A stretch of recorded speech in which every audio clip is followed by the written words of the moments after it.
Start करते हैं। Question number हम 35 तक हम लोग कर चुके थे। मैनोमीटर्स के हमने प्रीवियस टॉपिक में मैनोमीटर्स के क्वेश्चन करे थे। अब थोड़ा डिफरेंट टाइप के क्वेश्चंस आएंगे, ठीक है। तो क्वेश्चन नंबर 36 देखते हैं हम। The intensity of pressure on an immerse surface, ठीक है। The intensity of pressure on an immerse surface with the increase in depth, ठीक है। ध्यान से देखना। अगर मैं आपसे इससे पूछा है कि अगर कोई सरफेस, कोई भी एक कुछ भी एक मटेरियल या एक मेंबर या कोई भी एक बॉडी अगर पानी के अंदर इमर्स्ड है, इमर्स मतलब क्या होता है, डूबी हुई आपकी, ठीक है। ठीक है, तो इसने आपसे ये पूछा है कि आपका जो इंटेंसिटी ऑफ प्रेशर होता है वो डेप्थ के साथ इंक्रीज करता है या क्या करता है, with the increase in depth. अगर कोई भी, देखो इसको ध्यान से देखते हैं क्वेश्चन को, अच्छा क्वेश्चन है। ये पानी है, पानी की फ्री सरफेस लेयर है, वाटर सरफेस लेयर है। इसके अंदर कोई भी एक बॉडी है, अगर वो पानी के अंदर इमर्स्ड है, मतलब डूबी हुई है, इमर्स्ड है या सबमर्स्ड है, ठीक है। तो जो आपका प्रेशर होता है, अब जैसे जैसे इसकी डेप्थ इंक्रीज होती जाएगी, जैसे जैसे इसकी जो डेप्थ है वो इंक्रीज होती जाएगी, ठीक है। तो क्या आपका प्रेशर पर क्या फर्क पड़ता है, जो इंटेंसिटी प्रेशर है उस पर क्या फर्क पड़ता है, ध्यान से देखना। मैंने आपसे चीज बोली थी कि हम दो तीन टॉपिक के क्वेश्चंस एक साथ करेंगे। लाइक जो हमारी यूनिट नंबर 1 है, हमारी यूनिट नंबर 1 क्या है, प्रॉपर्टीज ऑफ फ्लूइड्स। अगर उसी के बाद में आपसे पूछूं यूनिट नंबर 2 क्या है आपकी, तो यूनिट नंबर 2 का नाम है हाइड्रोस्टैटिक फोर्सेस। हाइड्रोस्टैटिक फोर्सेस, ध्यान से देखना। अगर मैं आपसे हाइड्रोस्टैटिक फोर्सेस की बात करूं तो होता क्या है, हाइड्रोस्टैटिक फोर्सेस क्या बताता है, pressure by fluid, pressure by fluid या total pressure exerted by fluid. देखो ध्यान से देखना, अगर मैं आपसे बोलूं कि हम दो यूनिट के क्वेश्चन साथ में लेके चलते हैं, तो मेरी सेकंड यूनिट का नाम क्या है, हाइड्रोस्टैटिक फोर्सेस। तो हाइड्रोस्टैटिक फोर्सेस में क्या होता है, कोई भी बॉडी है उस पर कितना टोटल प्रेशर लगाया गया, उस पर कितना टोटल प्रेशर लगाया गया by static fluid. What is static fluid, fluid at rest, या फिर लिखो fluid at rest, fluid at rest. अगर मान लो फ्लूइड आपका, जैसे मान लो मेरे ग्लास में पानी पड़ा है या फिर अभी मेरे पास पानी की बोतल पड़ी है, तो उसमें जो फ्लूइड है वो रेस्ट पे है। अभी मेरे पास पानी की बोतल है, उस पानी की बोतल में जो फ्लूइड है वो रेस्ट पर है। अब मान लो मैं उसमें 1 रुपए का सिक्का डाल दूं उस बोतल के अंदर, तो जब 1 रुपए का सिक्का उसके अंदर इमर्स्ड हो जाएगा, उसके अंदर सबमर्स्ड हो जाएगा, डूब जाएगा, तो उस 1 रुपए के सिक्के पर जो फोर्स लगेगा, तो पानी की बोतल है, देखो ये पानी की बोतल है ना, ये पानी की बोतल, अभी मैं इसको हिलाऊंगा नहीं, टेबल पे रखी हुई है, तो फ्लूइड अभी टेबल पे रखूंगा, अभी तो मेरा हाथ हिल रहा है, टेबल पे रखूंगा तो फ्लूइड क्या है आपका, रेस्ट पे है। तो जो प्रेशर, अब जो फ्लूइड एट रेस्ट है उसने जो प्रेशर, अब मान लो मैं इसमें 1 रुपए का कॉइन डाल दूंगा, तो जो प्रेशर उस 1 रुपए के कॉइन पर लग रहा है bye the fluid at rest, उसको बोलते हैं हाइड्रोस्टैटिक प्रेशर या टोटल प्रेशर। तो अगर हम बात करें टोटल प्रेशर, मान लो ये पानी की फ्री सरफेस है, ये पानी की क्या है आपकी फ्री सरफेस है, ये कोई भी एक बॉडी है तो इसका कोई सेंट्रोइड होगा, तो ये पानी की जो फ्री सरफेस है, मतलब जो टॉप लेयर है पानी की जो टॉप लेयर है, वहां से लेके यहां तक कि इसके सेंटर, देखो ये कोई भी बॉडी हो सकता है, ट्रायंगल, रेक्टेंगुलर, कुछ भी हो सकता है, इसका कुछ ना कुछ सेंट्रोइड होगा। तो पानी की फ्री सरफेस से लेके सेंट्रोइड तक की डिस्टेंस को हम क्या बोलते हैं, एच बार। तो अगर हम देखो, अब हम ऑब्जेक्टिव क्वेश्चंस कर रहे हैं तो हम डेरिवेशंस पे तो जाएंगे नहीं। तो अगर हम बात करें टोटल प्रेशर की, what is total pressure, pressure exerted by fluid at rest on a body. तो इसका जो सिंपल सा फॉर्मूला टोटल प्रेशर का वो क्या है, rho G A H bar, row G A H बार, ये है टोटल प्रेशर का फॉर्मूला। मतलब हाइड्रोस्टैटिक फोर्स होना चाहिए, मतलब हाइड्रोस्टैटिक फोर्स होना चाहिए आपका, that means fluid at rest, fluid at rest. इसका एक फॉर्मूला जो कि आपको याद रखना पड़ेगा। मैं आपको फिर रिपीट कर रहा हूं, अगर कोई बॉडी पानी में डूबी हुई है और फ्लूइड आपका रेस्ट पर है, पानी नहीं फ्लूइड, पानी वाटर भी क्या है, फ्लूइड ही है, हम फ्लूइड की बात करते हैं, और फ्लूइड रेस्ट पर है, तो जो उस बॉडी के ऊपर फोर्स लगा by the fluid at rest, उसको बोलते हैं हाइड्रोस्टैटिक फोर्सेस या टोटल प्रेशर। और इसका जो फॉर्मूला वो है rho G A H bar. What is rho, density 1000 kg per cubic meter, D acceleration due to gravity, A area जो भी मेंबर का area, and what is H bar, पानी के फ्री सरफेस से लेके बॉडी के सेंट्रोइड तक की डिस्टेंस। अगर आप ध्यान से देखोगे, अब आप ध्यान से देखना, तो जो टोटल प्रेशर का या प्रेशर इंटेंसिटी ऑफ प्रेशर का फॉर्मूला है ऑन इमर्स सरफेस, उसका फॉर्मूला मैंने आपके सामने लिख दिया। अभी मैंने पूछा कि जैसे जैसे डेप्थ इंक्रीज होती जाएगी वैसे वैसे प्रेशर इंटेंसिटी पर क्या फर्क पड़ेगा। जैसे जैसे आपकी डेप्थ इंक्रीज होता जाएगी, अब इस भाई ने क्या पूछा कि जैसे जैसे आपकी डेप्थ इंक्रीज होती जाएगी वैसे, अब आप ध्यान से देखोगे, जैसे जैसे इस मेंबर की डेप्थ इंक्रीज होती जाएगी वैसे वैसे ये एच बार की वैल्यू भी बढ़ती जाएगी। जैसे जैसे प्रेशर इंटेंसिटी इंक्रीज होती जाएगी, जैसे जैसे, देखो मैं आपको बात बताता हूँ, इस क्वेश्चन में इसने कहीं पर भी ये नहीं लिखा कि ये हाइड्रोस्टैटिक फोर्स या टोटल प्रेशर है। इस क्वेश्चन में इसने कहीं पर भी ये नहीं लिखा कि ये हाइड्रोस्टैटिक फोर्स या टोटल प्रेशर है, इसने कहीं पर भी नहीं लिखा। तो वो मेरी चॉइस है कि मैं फ्लूइड को मोशन में मानूं, इस क्वेश्चन में इसने कहीं नहीं लिखा। वो मेरी चॉइस है कि मैं फ्लूइड को रेस्ट पर मानूं या फ्लूइड को मोशन में मानूं। तो हर जगह जब आप देखोगे, चाहे फ्लूइड रेस्ट पर है चाहे फ्लूइड मोशन पर है, तो आप देखोगे कि जैसे जैसे डेप्थ इंक्रीज होती आती है प्रेशर इंटेंसिटी आपकी इंक्रीज होती है। और यहाँ पर तो मैंने टोटल प्रेशर लिखा है, तो आप समझ रहे हो, ये तो मेरी चॉइस है ना, मैं फ्लूइड को रेस्ट पे लूं या मोशन पे लूं। और अभी मेरी जो पहली और सेकंड यूनिट है, तो ऑब्वियसली पहली यूनिट तो प्रॉपर्टीज ऑफ फ्लूइड है, पहली यूनिट तो मेरी प्रॉपर्टीज ऑफ फ्लूइड है, और जो मेरी सेकंड यूनिट है वो कौन सी, फ्लूइड एट रेस्ट। तो मैंने फ्लूइड एट रेस्ट का आपको एग्जांपल दे दिया, उसमें भी मैंने आपको टोटल प्रेशर बता दिया। इजी सा, बहुत इजी सा, ठीक है। तो जैसे जैसे डेप्थ इंक्रीज होती जाएगी, एच बार की वैल्यू इंक्रीज होती जाएगी, और प्रेशर भी, आप देखो क्वेश्चन देखा ध्यान से, क्वेश्चन क्या बोला इसने, the intensity of pressure on an immersed surface with the increasing depth, जैसे डेप्थ इंक्रीज होती जाएगी प्रेशर इंटेंसिटी भी इंक्रीज होती जाएगी, है ना।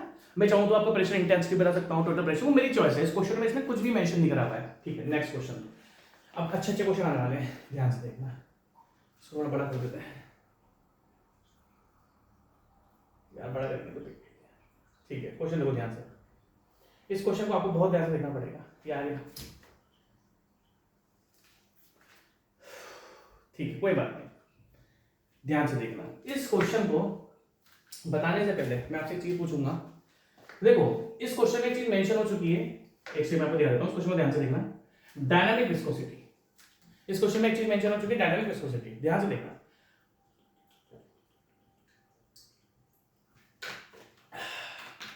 ध्यान से देखना, सबसे पहले अगर मैं आपसे पूछूं, देखो ये जो क्वेश्चन है वो विस्कोसिटी, ये जो आपका क्वेश्चन है आपके सामने, ये विस्कोसिटी का क्वेश्चन है, ठीक है। किसका क्वेश्चन है, विस्कोसिटी का क्वेश्चन है, ठीक है। ध्यान से देखना, प्लीज ध्यान से देखना। सबसे पहले आप मुझे ये बताओ, क्योंकि जब तक आपको विस्कोसिटी का कॉन्सेप्ट नहीं पता होगा तब तक आप ये क्वेश्चन बिल्कुल भी सॉल्व नहीं कर सकते, ठीक है। सबसे पहले आप मुझे बताओ व्हाट इज विस्कोसिटी। सबसे पहले टॉपिक क्या है, व्हाट इज विस्कोसिटी। विस्कोसिटी क्या होता है अगर ये मैंने इसके प्रीवियस लेक्चर में भी आपसे डिस्कस करा था कि विस्कोसिटी क्या होता है। अभी विस्कोसिटी का एक सिंपल सा फंडा है, फ्लूइड की प्रॉपर्टी होती है, फ्लूइड की प्रॉपर्टी होती है जिसमें इस प्रॉपर्टी के कारण फ्लूइड की एक लेयर और उससे चिपकी हुई दूसरी लेयर और उससे चिपकी हुई तीसरी लेयर, फ्लूइड की एक लेयर से जितनी भी लेयर्स चिपकी हुई है वो दो लेयर्स अपने बीच में कुछ रेजिस्टेंस डेवलप करते हैं, जिस कारण फ्लूइड का जो मूवमेंट होता है वो रेस्ट्रिक्ट होता है। दैट मींस कहने का मतलब क्या है, अभी मेरा हाथ, मानो अभी मेरा हाथ बिल्कुल ड्राई है, अभी क्या है, मेरा हाथ बिल्कुल ड्राई है, तो मैं जब इसको रब कर रहा हूं तो ये थोड़ा सा इसमें प्रॉब्लम आ रही है, क्योंकि मेरे हाथ बिल्कुल ड्राई है, मैंने अभी अपने हाथ डेटोल से धोए और डेटोल से धोने के बाद थोड़े हाथ ड्राई हो जाते हैं, ठीक है। डेटोल बहुत अच्छा होता है, डेटोल स्ट्रॉन्ग होता है, डेटोल जो सोप होता है हमारा वो बहुत स्ट्रॉन्ग होता है कि आपके हाथ की सारी इंप्योरिटीज निकल जाए, प्लस आपके हाथ का जो ऑयल है, अब क्या करता है, जो साबुन होता है वो अपने हाथ के ऑयल को भी निकाल देता है, तो ऑयल क्या होता है, अपना हाथ अब ड्राई हो गया। अब जैसे ही मैंने अपने हाथों पर वैसलीन लगा ली अब जैसे ही मैंने अपने हाथों पर वैसलीन लगा ली तो मैं अपना हाथ इजीली मूव कर लूंगा, क्यों, क्योंकि इसके बीच में जब मैंने डेटोल से हाथ धोए तो इनके बीच में बहुत ज्यादा फ्रिक्शन डेवलप हो रहा था। तो दैट मींस, और अब मैं एक सेकंड केस में ले रहा हूं कि मैंने अपने हाथ पर वैसलीन लगा ली, तो जब मैं अपने हाथ पर वैसलीन लगाऊंगा तो मैं अपना हाथ इजीली मूव कर सकता हूं। तो अगर मैं बोलूं अपना पहला वाला केस, जो हाथ में बिल्कुल ड्राई थे, इनके बीच में फ्रिक्शन ज्यादा था, इनके बीच में रेजिस्टेंस ज्यादा था, तो मेरे हाथ मेरे को मूव करने में मेहनत करनी पड़ रही है। और जैसे दैट मींस जब जितना ज्यादा रेजिस्टेंस डेवलप होगा उतना ही ज्यादा प्रॉब्लम होगा मूवमेंट में। मतलब मेरी एक हाथ की एक लेयर को पानी की एक लेयर मानो, मेरे दूसरे हाथ को पानी की दूसरी लेयर मानो, इनके बीच में जितना ज्यादा फ्रिक्शन होगा उतनी ज्यादा इसमें रेजिस्टेंस डेवलप होगा कि ये एक लेयर इसके दूसरी लेयर के बीच में मूव ना हो पाए। तो विस्कोसिटी क्या होता है, फ्लूइड की लेयर्स के बीच का रेजिस्टेंस होता है, जितना ज्यादा रेजिस्टेंस होगा उतनी ही कम, जितना ज्यादा रेजिस्टेंस होगा उतना ही कम फ्लूइड की लेयर्स एक दूसरे के ऊपर मूव करेगी। तो जितना ज्यादा रेजिस्टेंस उतनी ज्यादा विस्कोसिटी, जितना ज्यादा रेजिस्टेंस उतनी ज्यादा विस्कोसिटी। समझ गए, फ्लूइड के दो लेयर्स के बीच का रेजिस्टेंस जो एक दूसरे को मूव ना होने दे, और अगर मूव नहीं हो पा रहा तो विस्कोसिटी ज्यादा है, और अगर फ्लूइड की एक लेयर उससे दूसरी लेयर के ऊपर मूव करेगी तो रेजिस्टेंस कम है, ठीक है। और रेजिस्टेंस कम है तो विस्कोसिटी भी कम है, ठीक है। तो विस्कोसिटी का कॉन्सेप्ट मैंने आपको बता दिया। विस्कोसिटी क्या होता है, रेजिस्टेंस क्या होगा, property of fluid which offers resistance to the from movement of one layer to another layer. ठीक है, अब अगर मैं आपसे विस्कोसिटी की बात करूं तो उसका फॉर्मूला क्या होता है, to is directly proportional to du upon dy. What is du upon what is tau? Tau is shear stress। ध्यान से देखना, what is tau? Tau is shear stress। अब shear stress यूज करा क्योंकि जब भी कोई चीज पैरेलल होती है, जब किसी फोर्स पर परपेंडिकुलर फोर्स लगता है तो नॉर्मल स्ट्रेस डेवलप होता है, जब किसी बॉडी पर या किसी भी लेयर पर पैरेलल फोर्स लगता है, देखो दोनों लेयर पर क्या पैरेलल है ना, दोनों लेयर क्या पैरेलल है, और जब भी पैरेलल चीज होगी तो उनके जब भी कोई पैरेलल मेंबर्स होंगे या पैरेलल फोर्सेस होंगे तो उनके बीच में हमेशा डेवलप होता है शेयर स्ट्रेस। आपको ध्यान रखना है, नॉर्मल स्ट्रेस क्यों नहीं होता, क्योंकि हम एक दो लेयर्स को पैरेलल लेके चल रहे हैं। अब ध्यान से देखना, तो टो हो गया शेयर स्ट्रेस। शेयर स्ट्रेस क्यों लिया, क्योंकि भाई साहब दोनों पैरेलल है और पैरेलल के बीच में दो पैरेलल मेंबर्स या दो पैरेलल लेयर्स के बीच में शेयर स्ट्रेस डेवलप होता है। ठीक है, अब आपने देखा होगा मैंने एक चीज लिखी है du by dy। क्या लिखा मैंने अपना, du by dy। ठीक है, आप एक चीज ध्यान से देखना, ध्यान से देखना, ये मान लो एक प्लेट है, इस पर हमने यहां से पानी छोड़ा, हमने इस पर क्या करा, यहां से पानी छोड़ा, यहां पर हमने पानी छोड़ा इस प्लेट के ऊपर, तो क्या होगा, पानी इसके ऊपर जाएगा, भाई पानी इस तरीके से इसके ऊपर जाएगा, हमने अगर पानी इसके ऊपर छोड़ा तो पानी इस तरीके से ऊपर जाएगा। अब अगर आप ध्यान से देखोगे तो जो लेयर पानी की इस प्लेट के ऊपर जा रही है, भाई प्लेट तो क्या है, रेजिस्टेंस ऑफर करेगी, प्लेट क्या है, रेजिस्टेंस ऑफर करेगी, तो ऑब्वियसली यहां पर जो इसकी वेलोसिटी होगी वो होगी कम। और अगर मैं इसी कुछ ऊपर हाइट पर चल जाऊं, देखो आपने पानी छोड़ा, यहां पर आपने पानी छोड़ा, ये एक प्लेट थी, तो पानी जब इससे कांटेक्ट में आएगा तो प्लेट क्या करेगी, रेजिस्टेंस ऑफर करेगी, रेजिस्टेंस ऑफर करेगी, तो यहां पर जो भी इसकी वेलोसिटी होगी वो कुछ ना कुछ कम हो जाएगी या रिड्यूस हो जाएगी। बिल्कुल सही बात है, कुछ ना कुछ कम हो जाएगी या रिड्यूस हो जाएगी। बट अगर मैं कुछ इसकी हाइट पर चलूं, लाइक मैंने इन दोनों के बीच की हाइट ले ली dy, अगर मैं इन दोनों की कुछ हाइट ले लूं तो यहां पर तो देखो रेजिस्टेंस कम होता है, तो यहां पर हो जाएगा u प्लस du, मतलब जो वेलोसिटी थी उससे ऑब्वियसली, भाई देखो प्लेट के ऊपर अगर आप पानी छोड़ोगे तो प्लेट के रेजिस्टेंस के कारण क्या होगा, आपकी कुछ ना कुछ वेलोसिटी रिड्यूस हो जाएगी। फिर जैसे जैसे मैं ऊपर चल रहा हूं रेजिस्टेंस कम होता जाएगा, तो जो वेलोसिटी अगर यहाँ पर u थी तो ऊपर जाकर ऑब्वियसली बढ़ जाएगी। तो अगर आप देख सकते हो तो यहाँ पर वेलोसिटी कितनी थी, जो पानी की वेलोसिटी थी वो कितनी थी u, और ऊपर किसी हाइट पर, कितनी हाइट पर, dy हाइट पर, कितनी हाइट पर, dy हाइट पर, कितनी होगी u प्लस du। तो अगर आप देखोगे इन दोनों वेलोसिटी का डिफरेंस क्या है, इन दोनों वेलोसिटी u, और देखो यहाँ पर क्या है u और यहाँ पर u प्लस du, इन दोनों की वेलोसिटी का डिफरेंस क्या है du, और इन दोनों के बीच की हाइट कितनी है dy। तो du अपन dy क्या है, अगर मैं बोलूं कि इन दो पॉइंट्स के बीच में हमने कंपैरिजन करा था, एक प्लेट के जस्ट ऊपर और फिर थोड़ा सा किसी भी उसके ऊपर वाली हाइट पर, तो इन दोनों की वेलोसिटी का जो डिफरेंस है वो है du, और इन दोनों के बीच की जो वर्टिकल डिस्टेंस है वो होगी dy, और इसको हम बोलते हैं rate of shear strain, rate of shear strain. अब आप ध्यान से देखना, तो हमने देखा कि जो विस्कोसिटी का रिलेशनशिप होता है tau is directly proportional to du upon dy। जब इस प्रोपोर्शनलिटी सिंबल को मैं हटा दूंगा, देखो ध्यान से देखना, विस्कोसिटी का टॉपिक बहुत ही ज्यादा इंपॉर्टेंट है।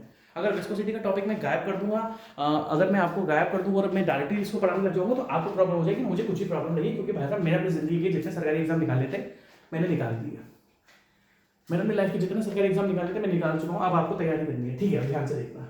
जैसे इस प्रोपोर्शनलिटी सिंबल को हम हटा देते हैं तो एक कांस्टेंट निकल के आता है mu du upon dy, tau is equals to mu du upon dy। मेरा एक एक क्वेश्चन में मैं टाइम लगाता हूँ, वो इसलिए लगाता हूँ ताकि आपको जब आप 6 महीने बाद रिवीजन करोगे तो 6 महीने बाद आपको प्रॉब्लम नहीं आएगी, ठीक है। अब जैसे ही प्रोपोर्शनलिटी सिंबल हमने हटा दिया, जैसे ही प्रोपोर्शनलिटी सिंबल हमने हटा दिया, हमें मिला एक constant which is equals to mu, और इस म्यू को हम क्या बोलते हैं, coefficient of dynamic viscosity, dynamic viscosity, इस म्यू को हम बोलते हैं कोएफिशिएंट ऑफ डायनामिक विस्कोसिटी। मैं आपको फिर बता रहा हूँ, क्वेश्चन बहुत ज्यादा इंपॉर्टेंट है, आपको क्वेश्चन को ध्यान से देखना पड़ेगा। और आप देख सकते हो कि टो क्या है, what is tau, tau is shear stress. Shear stress ही क्यों लगा, नॉर्मल स्ट्रेस क्यों नहीं लगा, वो रीजन मैंने आपको दे दिया। What is mu, coefficient of dynamic viscosity, and what is du by dy, rate of shear strain और वेलोसिटी ग्रेडियंट। वेलोसिटी ग्रेडियंट मतलब कितना वेलोसिटी का चेंज है एक डिस्टेंस पर। व्हाट इज du क्या है, change of velocity, what is dy, दो पॉइंट के बीच की वर्टिकल डिस्टेंस। तो du पर dy को हम क्या बोलते हैं, रेट ऑफ शियर स्ट्रेन या फिर वेलोसिटी ग्रेडियंट। वेलोसिटी ग्रेडियंट मतलब हमने दो पॉइंट के बीच में वेलोसिटी का डिफरेंस देखा, वेलोसिटी ग्रेडियंट। लिखो इसको पहले। क्योंकि अब मैं इसको मिटाने वाला हूँ, मेरे पास जगह नहीं है, मुझे ये मजबूरी के कारण ये मिटाना पड़ेगा। ठीक है, आप इसको लिख लो, मैं हट गया था सामने, आप लिख लो, अब ध्यान से लिखना। अब आगे की बात आती है ध्यान से। तो हमने देखा, अभी हमने देखा किस तरीके से shear stress is directly proportional to rate of shear stress strain। ठीक है, और shear strain को हमने बोला वेलोसिटी ग्रेडियंट। ठीक है, अब आपने दो चीजें पढ़ी होंगी जब tau is equal to mu du upon dy, यहां पर म्यू क्या था, कोफिशिएंट ऑफ डायनामिक विस्कोसिटी। अब आप एक चीज ध्यान से देखना, जब इस कोफिशिएंट, अब ये क्या है, what is mu, coefficient of dynamic viscosity. देखो मैं आपको अभी ज्यादा एक्सप्लेन नहीं कर रहा, मैं आपको एक्सप्लेन ज्यादा क्यों नहीं करूंगा, क्योंकि अभी मैं आपको पढ़ा नहीं रहा हूं, मैं आपके ऑब्जेक्टिव क्वेश्चन करा रहा हूं, तो यहाँ पर जितने कॉन्सेप्ट्स की जरूरत है मैं आपको बस उतना ही पढ़ाऊंगा। अभी बताता हूँ, अगर इस कोफिशिएंट ऑफ डायनामिक विस्कोसिटी को अगर मैं डेंसिटी ऑफ फ्लूइड से डिवाइड कर देता हूँ, अगर इस कोफिशिएंट ऑफ डायनामिक विस्कोसिटी को इस डेंसिटी ऑफ फ्लूइड से, जो भी डेंसिटी ऑफ फ्लूइड है उससे मैं अगर डिवाइड कर दूंगा, तो मुझे जो नया पैरामीटर मिलेगा वो मिलेगा kinematic viscosity. What is mu, coefficient of dynamic viscosity, coefficient of dynamic viscosity,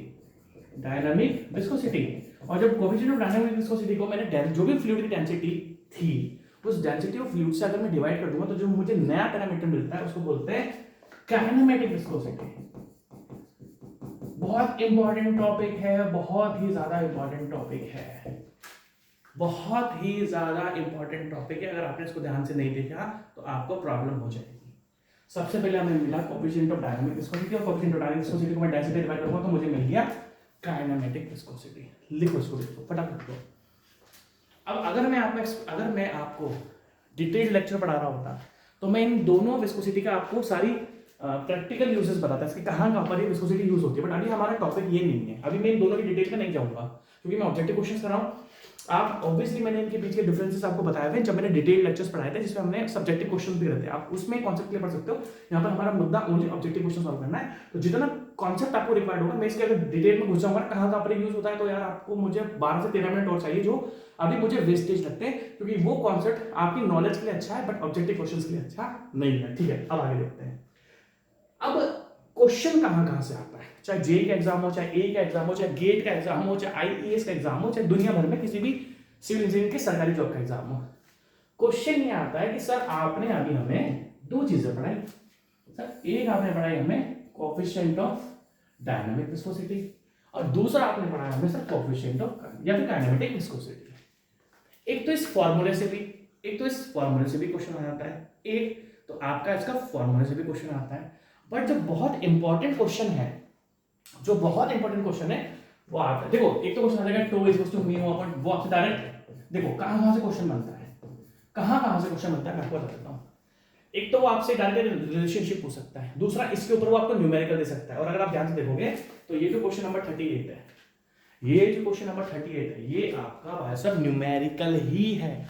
question number 38 आपका न्यूमेरिकल ही है, बट उस न्यूमेरिकल को कराने से पहले मैंने आपसे क्या बोला, जितने भी क्वेश्चंस आएंगे उनसे पहले मैं आपको कॉन्सेप्ट्स बताऊंगा। कॉन्सेप्ट्स बताने के बाद मैं बेवकूफ नहीं हूं अगर मैं ये इमेजिन करके चलूंगा कि यार मैंने आपको ना 70-80 लेक्चर्स पढ़ा के रखे हुए हैं, मैंने आपको ना अप्रॉक्स 70 आवर्स 70 घंटे पढ़ाए हुए हैं मैंने आपको फ्लूइड मैकेनिक्स में। मैंने आपको 70 घंटे पढ़ाए हुए हैं फ्लूइड मैकेनिक्स में। 70 घंटे बहुत बड़ी बात होती है। इन सारे 70 घंटे में मैंने आपको कॉन्सेप्ट्स बताए थे, और ये A to Z कॉन्सेप्ट्स मैंने आपको बताए थे। अभी हमारा मुद्दा क्या है, जो क्वेश्चंस होगा उसी से रिलेटेड हम कॉन्सेप्ट पढ़ेंगे, है ना। बट हाँ, ये प्रॉमिस करता हूं हर एक क्वेश्चन से पहले कॉन्सेप्ट बताऊंगा, ताकि अभी तक क्वेश्चन मैंने आपको पढ़ाया नहीं ना, अभी मैं जो कॉन्सेप्ट बता रहा हूं बस आप पढ़ते रहो। क्वेश्चन आपको मजाक लगेगा, जो कॉन्सेप्ट पढ़ा रहा हूं उसको पढ़ते रहो। क्वेश्चन और क्या आता है, ये दो जो विस्कोसिटी होती है, क्वेश्चन आएगा इनकी यूनिट से। सबसे इंपॉर्टेंट टॉपिक है इन दोनों की units, dynamic viscosity and kinematic viscosity.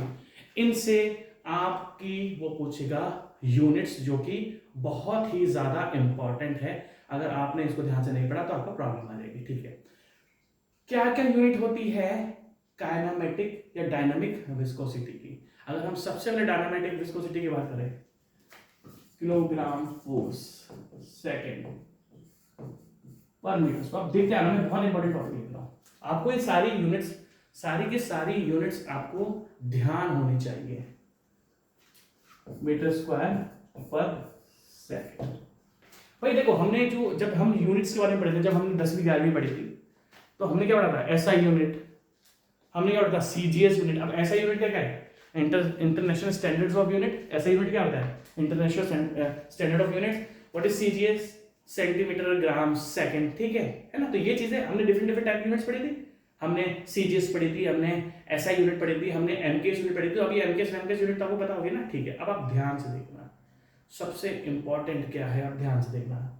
Dynamic viscosity की यूनिट क्या है, किलोग्राम फोर्स सेकंड पर मीटर स्क्वायर। और हम डायनामिक काइनेमेटिक विस्कोसिटी, यार बड़ा कंफ्यूज, देखो डायनामिक और काइनेमेटिक, ठीक है, डायनामिक काइनेमेटिक, इन दोनों की यूनिट्स में आपको बहुत ही ज्यादा डिफरेंस ध्यान रखना है, क्योंकि इनसे सबसे ज्यादा क्वेश्चन आता है। और क्या यूनिट होती है इसकी, डाइन सेकंड पर मीटर स्क्वायर। अब आपके सबसे मन में डाउट आएगा कि सर एक डाइन क्या है। डाइन सुना तो लगता है, तो कहानी में सुना था ना सर, डाइन तो हमने कहानी में तो सुना था, ये तो सर सुना सुना सा लग रहा है। डाइन होता है 1 dyne is equals to gram centimetre upon second square.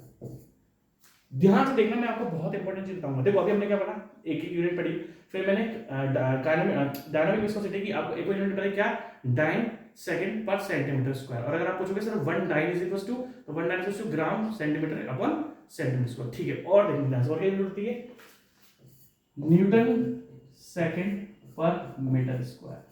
Newton second, ये सारी की सारी यूनिट्स में आपको डिराइव भी कर, मैं फॉर्मूला से ये सारी की सारी यूनिट आपको डिराइव करा सकता हूं, बट अभी यार हम इतना कॉन्सेप्चुअल नहीं पढ़ रहे, हमें बस अभी तक ऑब्जेक्टिव क्वेश्चन के बारे में पता होना चाहिए।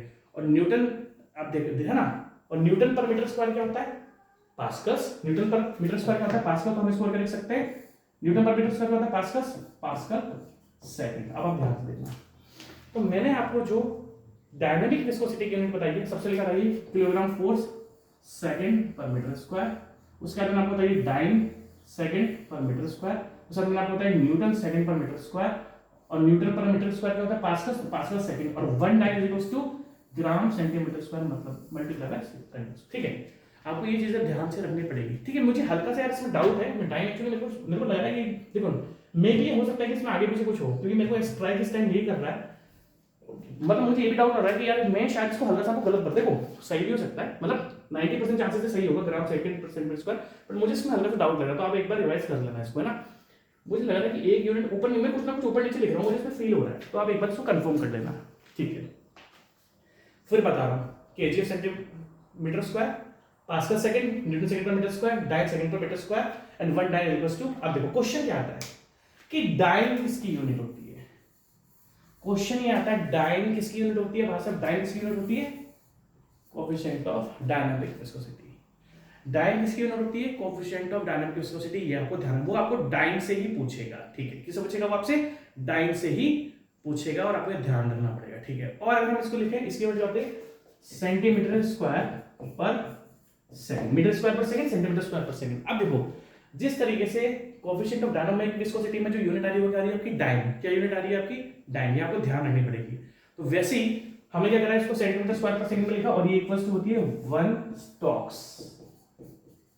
सेंटीमीटर स्क्वायर पर सेकंड इक्वल्स टू 1 स्टॉक्स। ये बहुत ही ज्यादा इंपॉर्टेंट टॉपिक है। अब क्वेश्चन क्या आता है कि जो स्टॉक्स किसकी यूनिट होती है, देखो हमने देखा कि जो काइनेमेटिक विस्कोसिटी की यूनिट है वो क्या है, मीटर स्क्वायर पर सेकंड या फिर सेंटीमीटर स्क्वायर पर सेकंड। अब आपने एक चीज देखी कि सेंटीमीटर स्क्वायर पर सेकंड किसके इक्वल है, 1 स्टॉक्स के। तो सबसे पहला क्वेश्चन इसमें देखो, अब देखो क्वेश्चन देखना इस टॉपिक से सब।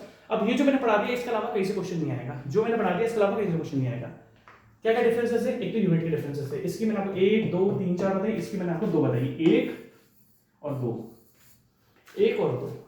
अभी क्वेश्चंस देखना कितने आसान लगेंगे आपको, मैंने आपको पढ़ा दिया ना, आपको कुछ भी रिवाइज करने की जरूरत नहीं है। अभी मैंने आपको टॉपिक्स बता दिए, इन्हीं से क्वेश्चन आने वाले जो आने वाले हर एग्जाम्स में, आईईएस गेट में भी इन्हीं से आएंगे जो आएंगे। गेट में बस कॉन्सेप्ट थोड़ा और एडिशनल आता है। गेट क्या करता है, 2-3 टॉपिक्स को मिक्स कर देता है, गेट 2-3 टॉपिक्स को मिक्स कर देता है, वरना गेट भी बड़ा एग्जाम थोड़ी है, ठीक है। फिर बता रहा हूं, स्टॉक्स किसकी यूनिट है, काइनेमेटिक विस्कोसिटी की। डाइन किसकी यूनिट है, डायनामिक विस्कोसिटी की। भाई देखो dyne dynamic, dyne dynamic, dyne dynamic, dynamic. Stokes kinematic, ठीक है। डायनामिक विस्कोसिटी डाइन, और ये ध्यान रखना कि अगर डायनामिक विस्कोसिटी की डाइन थी तो ऑब्वियसली काइनेटिक विस्कोसिटी की क्या है, स्टोक्स, ठीक है। ध्यान से देखना, और वो आपसे ये भी पूछ सकता है कि स्टोक किसकी यूनिट है, ये तो पूछेगा वो कि स्टोक्स किसकी यूनिट है, काइनेमेटिक की, and 1 Stokes is equals two centimetre square पर सेकंड। ये भी आपको ध्यान रखना कि 1 Stokes is equals two centimetre square पर सेकंड। वो पूछ सकता है आपसे कि एक स्टॉक किसके इक्वल होता है, सेंटीमीटर स्क्वायर पर सेकंड के इक्वल होता है। 1 टाइम किसके इक्वल होता है, ग्राम सेंटीमीटर पर सेकंड स्क्वायर।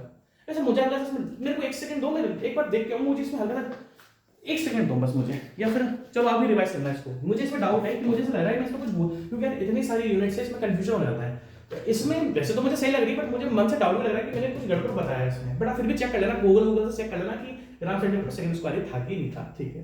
तो रिवाइज करने आऊंगा तो टाइम वेस्ट होगा यार, ठीक है। अभी देखूंगा उसमें, देखूंगा कहाँ है कहाँ नहीं, बेकार चीज है वो, ठीक है। अब आप ध्यान से देखना, सारे कॉन्सेप्ट्स मैंने आपको बता दिए। क्वेश्चन देखो, क्वेश्चन,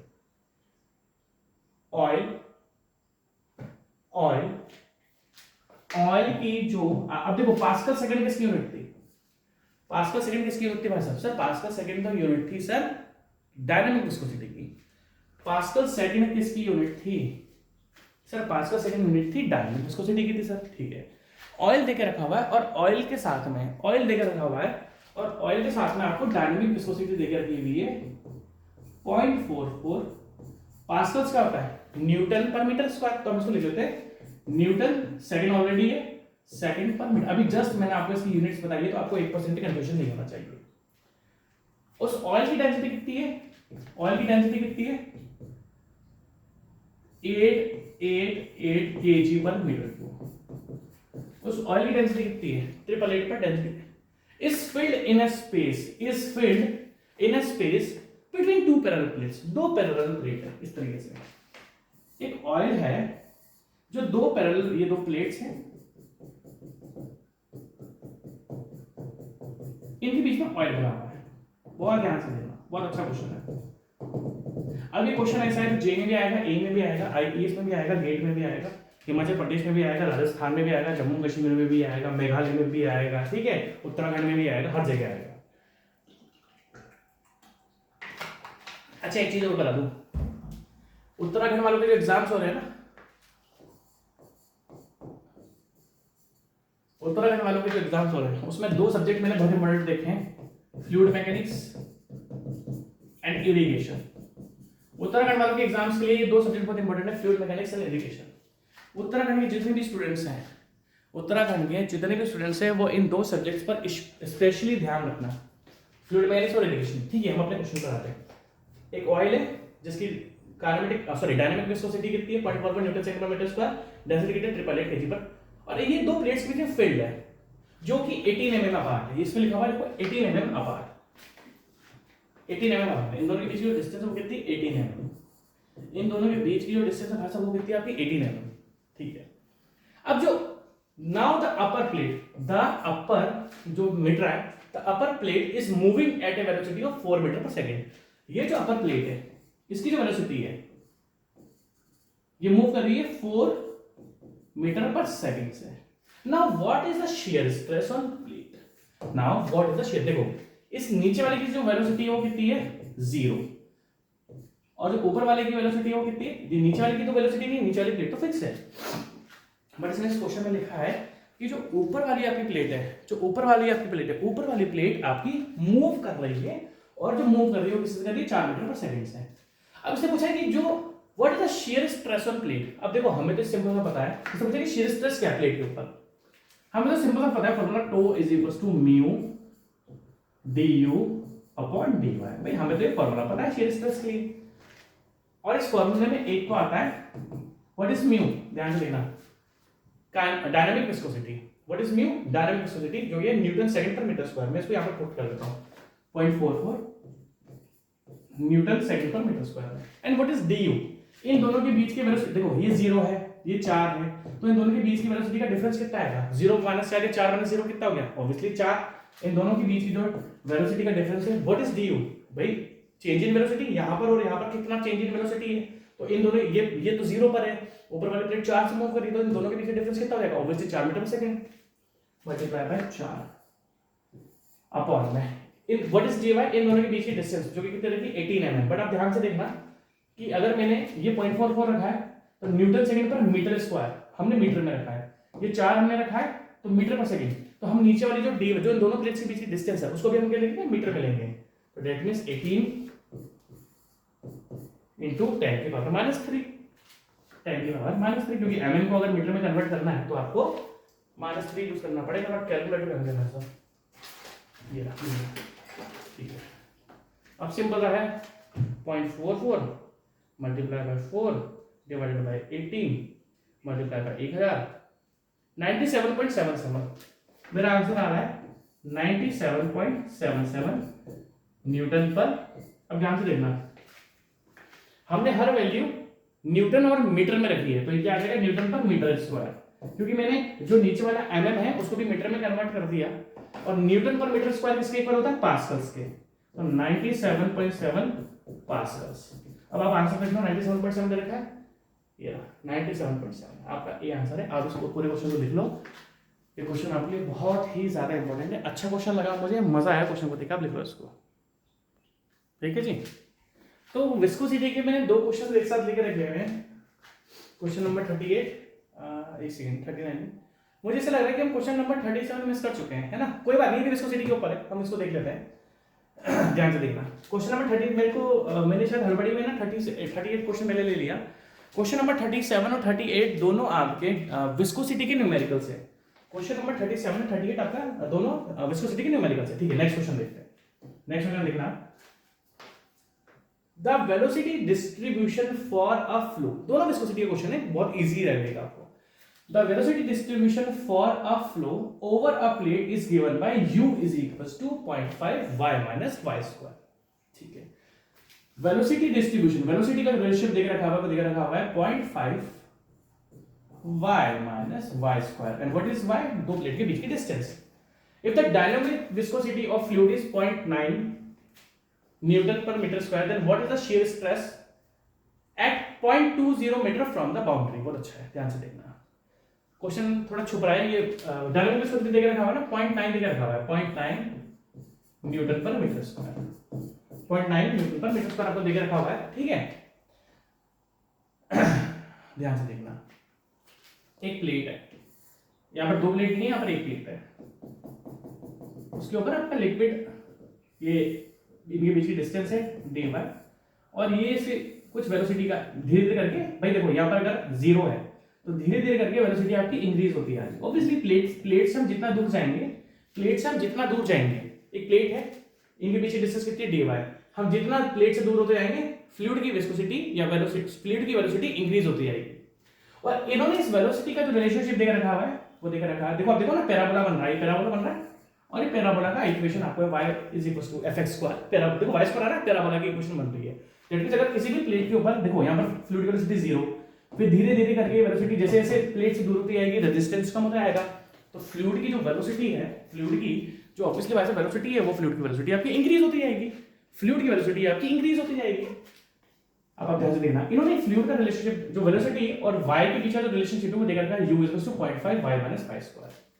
और उन्होंने डायनामिक विस्कोसिटी भी देखा रखी है। What is dynamic viscosity, 0.9 newton पर metre square. What is viscosity, dynamic viscosity 0.9 newton पर मीटर स्क्वायर, ठीक है, इजी है। आगे देखना ध्यान से, then what is the shear stress at 0.20 metre from the boundary. इन्होंने पूछा है कि अगर ये प्लेट की बाउंड्री है तो 0.20 मीटर पर शियर स्ट्रेस की वैल्यू क्या होगी। अगर हम बाउंड्री से देखें तो बाउंड्री से 0.20 मीटर तक की, इन्होंने बाउंड्री से 0.20 मीटर तक की मीटर मतलब बाउंड्री से 0.20 मीटर पे शियर स्ट्रेस पूछा है। अब तो भैया हमारे पास वेलोसिटी का हमें तो पता भी क्या होता है, tau is equals to mu du by dy, sir हमें तो ये पता है। और यहाँ पर रिलेशनशिप किसका देखा है, वेलोसिटी का। ये वेलोसिटी ग्रेडियंट समझ लो, ये वेलोसिटी डिस्ट्रीब्यूशन है। हमें क्या चाहिए होता है, वेलोसिटी ग्रेडियंट, मतलब अगर मुझे वेलोसिटी ग्रेडियंट, ये वेलोसिटी डिस्ट्रीब्यूशन है, क्या रिलेशनशिप है वेलोसिटी का और y का। बट हमें जो ये न्यूटन लॉ ऑफ विस्कोसिटी होता है, ये जो न्यूटन लॉ ऑफ विस्कोसिटी होता है रिलेशनशिप देता है, ये क्या देता है, tau is to mu du upon du upon D Y. तो इसको अगर मैं डी अपॉन डी वाई लिखूंगा तो क्या आ जाएगा, डी यू बाई के साइड में आप डिफरेंशिएट कर दो 0.5 minus 2y, 0.5 minus 2y, 0.5 minus 2y, simple सा है। D U by D Y अगर हमें करना है तो वेलोसिटी डिस्ट्रीब्यूशन को हमें वेलोसिटी ग्रेडियंट में कन्वर्ट करना पड़ेगा, तो मैंने डिफरेंशिएट कर दिया। अब सिंपल सा है, tau is equals to mu, dynamic viscosity कितना दे रखा है 0.9, आप ध्यान से देखना। और हमारे पास du by dy क्या है 0.5, अब ध्यान से देखना 0.5 ब्रैकेट में 0.5 माइनस 2 इंटू, अब इसने कितने मीटर पे पूछा है 0.20 मीटर पर, तो y की वैल्यू क्या होगी ऑब्वियसली 0.20। भाई y की वैल्यू क्या है 0.20, इसने ये पूछा कि प्लेट से 0.20 मीटर पर कितना आएगा, 0.20 पूछा ना, देखो 0.20 मीटर पर पूछा है ना इसने, तो y को आप पुट कर दो 0.20, और जो अब आपका देखो सारी वैल्यूज आ गई। म्यू हमें पता है था, न्यूमेरिकल देकर रखा था 0.9 मीटर पर मीटर स्क्वायर, म्यू हमें देकर रखा था 0.9 मीटर पर मीटर स्क्वायर, 0.5 और कितने पर y इक्वल टू 0.20, तो 0.20 फिट कर दिया, तो आप ध्यान से देख सकते हो 0.9। अब ये आएगा 0.5 माइनस 0.4, क्या आ जाएगा 0.5 माइनस 0.4 इज इक्वल टू 0.1, तो ये आपका आ रहा है 0.09, खत्म। जो हमारा शियर स्ट्रेस आ रहा है न्यूटन पर मीटर स्क्वायर, मेरे पास शियर स्ट्रेस आ रहा है 0.09 न्यूटन पर 0.09 लिखो आंसर, 0.09 न्यूटन पर मीटर स्क्वायर। बहुत ही इजी क्वेश्चन है, ऐसे कोई ऐसा डिफिकल्ट क्वेश्चन तो नहीं था कि इजी, हमारा डिफिकल्ट सा क्वेश्चन था, इजी क्वेश्चन है, तो इस क्वेश्चन को आप ध्यान से देखना, ठीक है। नेक्स्ट क्वेश्चन के लिए मुझे थोड़ा ब्रेक दो, मैं थोड़ा सा टॉयलेट यूज करके आता हूँ यार, हल्का सा मुझे टॉयलेट यूज करने की जरूरत पड़ रही है, अब मेरे को हल्का सा टाइम दो आप, ठीक है। नेक्स्ट क्वेश्चन देखते हैं।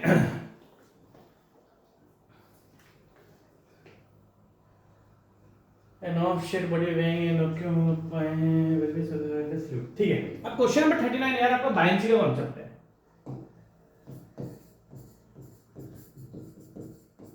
क्वेश्चन नंबर 35 आपका बायनची कॉन्सेप्ट है, तो बायनची के टॉपिक यार पढ़ाने में अब हमारे पास लास्ट के 5 मिनट बचे हैं, तो बायनची का कॉन्सेप्ट समझाने में भाई साहब थोड़ा सा मुझे टाइम लग जाएगा, तो बायनची अभी क्वेश्चन छोड़ते हैं, क्योंकि अभी तक मैंने आपको जितने भी हम 39 क्वेश्चन तक आए, 39 क्वेश्चन तक भी अभी तक हमने एक बार भी शायद बायनची का कॉन्सेप्ट अभी तक नहीं पढ़ा, तो बायनची का कॉन्सेप्ट तो फिर मुझे पढ़ाने में 10-12 मिनट लगेंगे, तो अभी हम बायनची का कॉन्सेप्ट छोड़ते हैं। अभी बायनची क्वेश्चन एक साथ लेंगे, बायनची क्वेश्चन अभी हम लोग करेंगे, ठीक है। मैं एक साथ पहले एक्सप्लेन करूं क्योंकि यार मेरे पास लास्ट के 5 मिनट बचे हैं, 5 भी क्या 2-3 मिनट बचे हैं, तो इस पर न्यूमेरिकल कर लेते हैं। बायनची का कॉन्सेप्ट मैं आपको करके फिर बायनची क्वेश्चन बहुत सारे कराता हूं, ठीक है। नेक्स्ट क्वेश्चन, हाँ ये क्वेश्चन इजी है। If the capillary rise of a water, ठीक है, व्हाट इज कैपिलरी राइज, ये क्वेश्चन अच्छा है, ये क्वेश्चन करते हैं, अच्छा क्वेश्चन है। अगर मैं आपसे पूछूं व्हाट इज कैपिलरी राइज, या फिर कैपिलरी को हम क्या डिफाइन करते हैं, capillary is defined as a rise और fall of a liquid surface in a small tube. ये पानी का हमने लिया, इसमें पानी है, स्मॉल ट्यूब हम अगर इसके अंदर इमर्स करते हैं या डुबोते हैं तो पानी का क्या होता है, इसके अंदर राइज हो जाता है। पानी, भाई पानी का कोई भी कंटेनर है जो ओपन है, पानी का कोई भी कंटेनर है जो ओपन है, अगर मैं उसमें कोई भी पतली सी ट्यूब डालूंगा तो पानी क्या होता है, उसको पानी उसका ऊपर राइज कर जाता है ट्यूब के अंदर, इसी को हम बोलते हैं capillary rise. But capillary only rise को डिफाइन नहीं करता। मान लो अब आपके इस कंटेनर में मर्क्यूरी है, आपके कंटेनर में मर्क्यूरी है, तो मर्क्यूरी क्या करती है और इसको दबा देती है, ये जो पानी है ना ये और दब जाता है। देखो पानी के अंदर डालोगे, कोई भी ट्यूब अगर हम पानी के अंदर डालेंगे, कोई भी ट्यूब अगर हम पानी के अंदर डालेंगे तो पानी उस ट्यूब के अंदर राइज हो जाता है, पानी उस ट्यूब के अंदर राइज हो जाता है, तो उसको बोलते हैं कैपिलरी राइज। अगर आपने मान लो मर्क्यूरी में डुबोया, मान लो ट्यूब मर्क्यूरी में डुबोई, तो क्या होता है ये मर्क्यूरी और फॉल हो जाएगा। मर्क्यूरी यहां तक कि आपने पानी डुबोया तो ये क्या है, मर्क्यूरी देखो ये पानी और नीचे दब जाता है, इसको बोलते हैं कैपिलरी फॉल, कैपिलरी फॉल। तो आपको एक चीज तो ये ध्यान रखनी है कि अगर आपने पानी के अंदर कोई ट्यूब डुबोई तो पानी उसके ऊपर चढ़ जाएगा, इसको बोलते हैं कैपिलरी राइज। और अगर मर्क्यूरी में आपने कोई स्मॉल ट्यूब इमर्स करी तो मर्क्यूरी का लेवल और डाउन होता है, इसको हम बोलते हैं कैपिलरी फॉल। अब ये क्वेश्चन है कैपिलरी राइज का, और मेरे पास बचे टाइम, तो अभी मैं कैपिलरी फॉल आपको ना बता के क्या बता रहा हूं, कैपिलरी राइज। कैपिलरी राइज का सिंपल सा फंडा है, ध्यान से देखना। अभी हमारी बात हुई कैपिलरी राइज की, बात हो रही राइज की, मतलब वाटर में ये डुबोया हो तो पानी इसके अंदर चढ़ेगा, पानी क्या हो गया आपका राइज हो गया। तो अगर आप देख सकते हो तो पानी जो राइज हुआ है उसकी ऑब्वियसली कुछ ना कुछ हाइट तो है, कुछ ना कुछ हाइट तो है, यहां से लेके आते जो राइज हुआ है। तो इसका देखो वैसे तो डेरिवेशन से आता है, बट हम ऑब्जेक्टिव क्वेश्चंस में डेरिवेशन नहीं करेंगे क्योंकि हमें डेरिवेशन बिल्कुल भी नहीं करना है। तो सिंपल सा फॉर्मूला क्या है, कैपिटल राइज का, four sigma upon rho into G into D, four sigma upon rho into G into D. What is sigma? Surface tension. What is rho? Density. What is D? Gravity. And what is small D? Diameter of tube. What is sigma? Surface tension, rho density, g gravity and d diameter of tube। अब इस question को ध्यान दीजिए, formula ध्यान रखिए। अगर मैं आपको बता देता हूं, इन केस अगर आप बोलोगे सर फॉल का फॉर्मूला क्या है, फॉल का फॉर्मूला में कुछ भी नहीं है। अगर हम फॉल की बात करें तो ये आता है 4 सिग्मा, अभी फॉल का ना जाए, cos theta upon rho into G into D. अभी इस पर नहीं जा रहा मैं क्योंकि टाइम थोड़ा मेरे को निकलने का समय हो गया, तो मुझे भागना पड़ेगा क्योंकि अभी 1-2 मिनट बचे हैं, बीच में मेरा थोड़ा टाइम वेस्ट हो गया टॉयलेट के चक्कर में, ठीक है। तो अगर हम आगे ध्यान से आगे बात करें तो हमें राइस की बात करनी है। राइस का formula 4 sigma rho G T, ठीक है। अब ध्यान से देखना क्वेश्चन, देखो if the capillary rise of water, एक एमएम की ट्यूब है और इसमें जो कैपिलरी राइज हुआ है वो 3 सेंटीमीटर है, इसमें जो कैपिलरी राइज हुआ है वो 3 सेंटीमीटर है। The height of capillary rise of water in point 2। अब देखो इन्होंने क्या करा, चेंज कर दी। जो ट्यूब था, देखो एक ट्यूब तो 1 एमएम की है और जो दूसरी ट्यूब है वो 0.2 mm की। इन्होंने पूछा है कि जो 0.2 mm की ट्यूब होगी इसमें ये राइज कितना होगा। ये जो 0.2 mm की, तो सिंपल सा फॉर्मूला याद क्या रहा, H is equal to 4 sigma rho G D. दोनों में पानी है, दोनों में क्या है, पानी है। तो सरफेस टेंशन कैंसिल, क्योंकि सारे फैक्टर्स तो सेम होंगे अगर पानी है तो। रो कैंसिल, जी कैंसिल, जो हमारा डिसाइडिंग फैक्टर आ रहा है वो क्या आ रहा है, 1/d।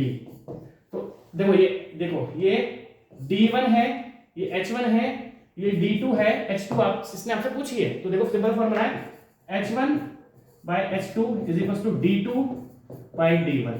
हमें h2 फाइंड करनी है, h1 कितनी देगा, 3 सेंटीमीटर। अब आप इसको पुट कर लेना यार, आंसर आपके पास आ जाएगा मेरे पास। देखो h1 कितना है, 3 सेंटीमीटर। h2 आपका कितना है, H2 कितना है, H2 में फाइंड करना है। और D2 कितना है, 0.2 और D1 कितना है, 1। तो सिंपल सा है ना, H2 इधर चल जाएगा, H2 आ जाएगा आपका 3/0.2। ये देखो ये दोनों mm में थे तो mm से mm यूनिट कैंसिल, ठीक है। और H2 हमारा सेंटीमीटर में लिखा है 3/0.2 फटाफट यार, 3/0.2 15 आंसर। सॉरी थोड़ा हड़बड़ी है, इसको टॉपिक वापस लो ना, थोड़ा हड़बड़ी में पढ़ा है, डोंट वरी, मैं इस टॉपिक को वापस पढ़ाऊंगा। Take care, bye bye.